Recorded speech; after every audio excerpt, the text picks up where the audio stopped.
नमस्कार भक्तजनों, मैं पंडित जयदेव प्रसाद अपने YouTube चैनल में आप सभी का हार्दिक स्वागत करता हूँ। आज हम 28,000 ब्राह्मणों को भोजन करने के पश्चात जो पुण्य मिलता है उसके समान फल देने वाली एकादशी की कथा का रसपान करेंगे। यह कथा हमारे पद्म पुराण में दर्शाई गई है। तो प्रिय भक्तजनों, आइए हम सब मिलके भगवान श्याम सुंदर के श्रीमुख से कथा का रसपान करें। वासुदेव, ज्येष्ठ के कृष्ण पक्ष में जो एकादशी होती है उसका क्या नाम है? कृपया उसका वर्णन कीजिए। नृपश्रेष्ठ, ज्येष्ठ के कृष्ण पक्ष की एकादशी का नाम योगिनी है। यह बड़े बड़े पातकों का नाश करने वाली है। संसार सागर में डूबे हुए प्राणियों के लिए यह सनातन नौका के समान है। तीनों लोकों में यह सारभूत व्रत है। अलकापुरी में राजाधिराज कुबेर रहते हैं। वे सदा भगवान शिव की भक्ति में तत्पर रहने वाले हैं। उनके हेममाली नाम वाला एक यक्ष सेवक था जो पूजा के लिए फूल लाया करता था।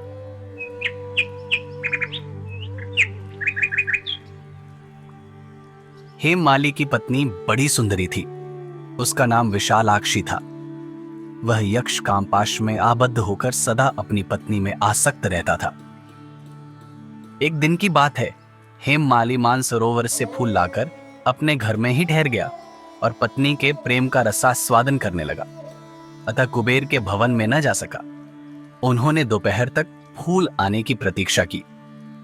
जब पूजा का समय व्यतीत हो गया तो यक्षराज ने कुपित होकर सेवकों से पूछा, यक्षो, दुरात्मा हेममाली क्यों नहीं आ रहा है? इस बात का पता तो लगाओ।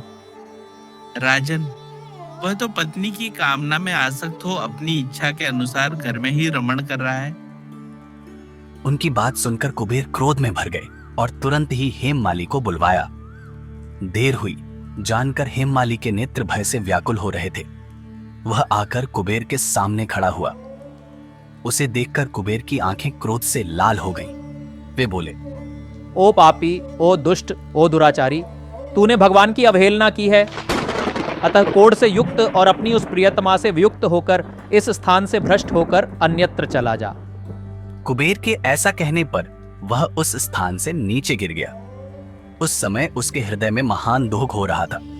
कोढ़ों से सारा शरीर पीड़ित था, परंतु शिव पूजा के प्रभाव से उसकी स्मरण शक्ति लुप्त नहीं होती थी।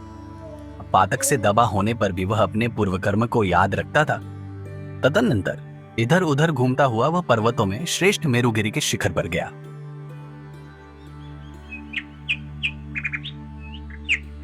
वहां उसे तपस्या के पुंज मुनिवर मार्कंडेय जी का दर्शन हुआ। पापकर्मा यक्ष ने दूर से ही मुनि के चरणों में प्रणाम किया। मुनिवर मार्कंडेय ने उसे भय से कांपते देख परोपकार की इच्छा से निकट बुलाकर कहा, तुझे कोढ़ के रोग ने कैसे दबा लिया? तू क्यों इतना अधिक निंदनीय जान पड़ता है? मुने, मैं कुबेर का अनुचर हूं। मेरा नाम हेममाली है।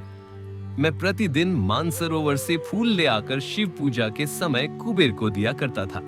एक दिन पत्नी सहवास के सुख में फंस जाने के कारण मुझे समय का ज्ञान ही नहीं रहा।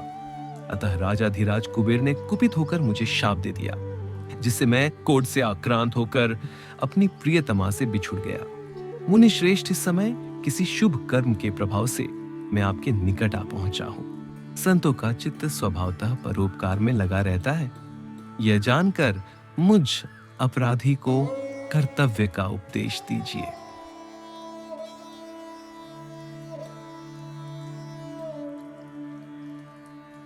तुमने यहां सच्ची बात कही है, असत्य भाषण नहीं किया है। इसलिए मैं तुम्हें कल्याणप्रद व्रत का उपदेश करता हूं।